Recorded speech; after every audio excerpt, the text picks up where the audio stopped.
ეხლა თქვენ ამას ყველას კითხავთ, რას ნიშნავს თქვენთვის საქართველო? საქართველო არის ჩვენი სამშობლო. აქედან დავიწყოთ. კი მართალია დიდი ხანია რაც აქედან წაგვიყვანეს ჩვენმა მშობლებმა. დიდი ხანია გასული რომ 4 წლის ვიყავი აქედან რომ წამიყვანეს ჩემმა მშობლებმა. და სადაც 16 წლის წინ მოხდა ჩემი პირველად აქ ჩამოსვლა, აი იმის შემდეგ რომ წავედი. 4 წლის ვიყავი და 16 წლის წინ ჩამოვედით პირველად საქართველოში. ეგ მოხდა ძალიან სიურპრიზი იყო ჩემთვის, ჩემმა მეგობარმა ბილეთი ნაყიდიაო, ჩემი დიშვილის ქორწილიაო და უნდა ჩამოხვიდეო.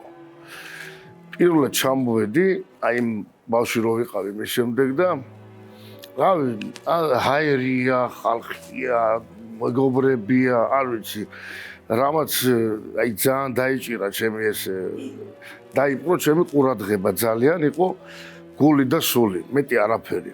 დღემდე ხედავთ რომ სულ აქა ვარ, იმიტომ რომ მიზიდავს საქართველოს მაინც მშობლები რას გიყვებოდნენ? მშობლები გვიყვებოდნენ, რაც ნახდათ იყო, როგორც იყო საქართველო, როგორც ცხოვრობდით, სად ვიყავით. ჩემი მშობლები არიან საჩხერლები. რას ამბობ? იყვნენ საჩხერლები, აღარც ერთი არ არის ცოცხალი, მაგრამ ყველაფერს გვიყვებოდნენ, სად იყო, როგორ იყო და გეოგრაფიულად მიხსნიდნენ, ჩვენი სახლი სად იყო, აქ სტადიონი სად იყო, იქ რა იყო. და მაგით პირველად რო ჩამოვედი, აი იმ ქორწილს რო უკვე ჩავატარეთ ქორწილი და ჩემო მეგობარმა სიურპრიზად წამიყვანა საჩხერეში. აი სადაც ჩემი მშობლები ცხოვრობდნენ, აი ქუდა მიგიყვანო. იდგა სახლი? იდგა. აი იდგა სახლი. რა ქენით? მივედით ახლა ჩვენი სახლი აღარ არის, სხვები ცხოვრობენ, მაგრამ როგორც ამიხსნეს ჩემმა მშობლებმა, ვიდეო თვალით ვაჩვენებდი მამაჩემს, მაშინ ვიდეო თვალით ძალიან ძნელი იყო. რა თქმა უნდა, ქალბატონი გამოვიდა, დიდი სული და გულით მიგვიღო, მობძანდით, დაბძანდით, როგორც შეუულია საქართველოში, სადაც არ გინდა შეაღო, კარი ყველგან ეგრეა. მაგის შემდეგ მოხდა რომ მამაჩემიც ჩამოვიყვანე მაგ სახლში. ხო. და კარგ რაღაცას მოგიყვები, კარგი ისტორია, რომ მივედით მაგ სახლში.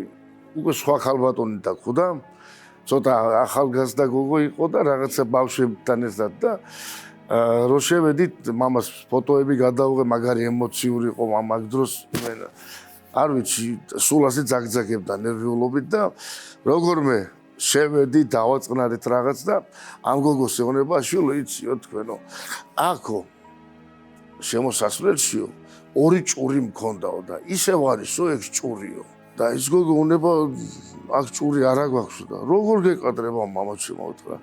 მოდით განახებთო. რას გაგვიყვანა მამაჩემო და ის ჭურები პირველად იმ გოგომ თვალით ნახა. თავის სახლში ჭურები იყო და არიწაზე არის. პირველად გავუცდი, როცა ჩამოვედი ისრაელში და ბატონი კაკულის ოჯახში მივედი. კაკული გურიელაშვილი. ყველა ქართულად ლაპარაკობდნენ, პატარებიც.